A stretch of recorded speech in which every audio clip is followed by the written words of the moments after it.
প্রথমে আব্দুল হক ফাউন্ডেশন থেকে ধন্যবাদ জানাইলাম। এই যে দেশের পোলে বাড়ে বল, এটাই আমাদের সম্বল। আমরা চাই এইভাবে পরবর্তী সময়টা আমরা নির্ভেজাল এবং নিখুঁত ফল বিক্রি করতাম, এবং বিক্রিতে এটা হইল প্রাচীন পরিচিত আখড়ার ঘাট বাজার। এখানে আমাদের দক্ষিণ দিকে অনেক জিনিস বেচা বিক্রি হয়, দূর দূরান্ত থেকে ক্রেতারা আসেন এবং আমরা কেনাকাটা করি। আমাদের বাজারে অনেক সুন্দর শালীন আচার আচরণ। আমাদের এখানে কোনো মুহূর্তে কোনো বেজাল হয় না। যেমন একটা মাছ যদি আমরা একজন কাস্টমারের দাম করে, পিছে যে কাস্টমার আসবে উনি বলবে ভাই আপনি কি এগুলা নিতেন, তখন উত্তরে যদি আসে যে না আমি না, তাহলে অন্যজনে নেয়। আমরা সম্পূর্ণ বেজাল মুক্ত এবং সুন্দর সুঠাম দেহে আমরা আছি। আমি আব্দুল হক ফাউন্ডেশনের পক্ষ করে আবারও জানাই অনেক অনেক ধন্যবাদ। আর এখানে বিকালের শেষ বেলা আমার এই আলোচনা এখানে শেষ করলাম।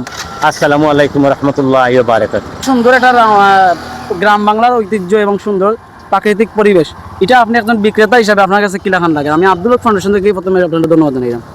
আসসালামু আলাইকুম। এই যে একটা রাস্তার সাইডে একটা বাজার, এটা মানে গ্রাম অঞ্চলের লাই বহুত একটা বালা বাজার তো নে বালা, হাজার দশক যাইরা আইরা এখান তো হস্তায় মিলের।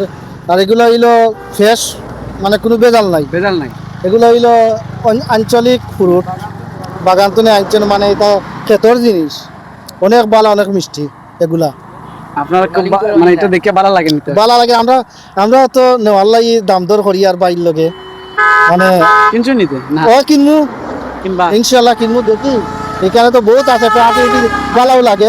আপনার নামটা কি? আমার নাম রেবুল মিয়া। বাড়ি কোন জায়গায়? বাড়ি পড়ছে রাজনগর। এলাকার মানুষ এলাকার মানুষ এলাকার এই গ্রাম বাংলার প্রতি আরো কি লাগান দেখা অনেক ভালো লাগে। অনেক ভালো। জি ধন্যবাদ বাইরে, ধন্যবাদ। যে আব্দুল হক ফাউন্ডেশন চ্যানেল আমি ধন্যবাদ জানাই। আপনি যে এগুলা তুলিয়া দলটা, মানে আমি দুবাই প্রবাসী মানুষ। দর্শক মন্ডলী, আমরা এই মুহূর্তে রেমিটেন্স যুদ্ধের সাথে কথা বলছি।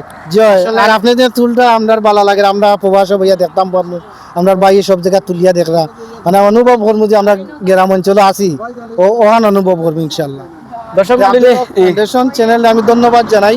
আপনারা সব জায়গা ইনশাল্লাহ দরিয়া তুলবা, যাতে আমরা দেখতাম পারি। অবশ্যই অবশ্যই।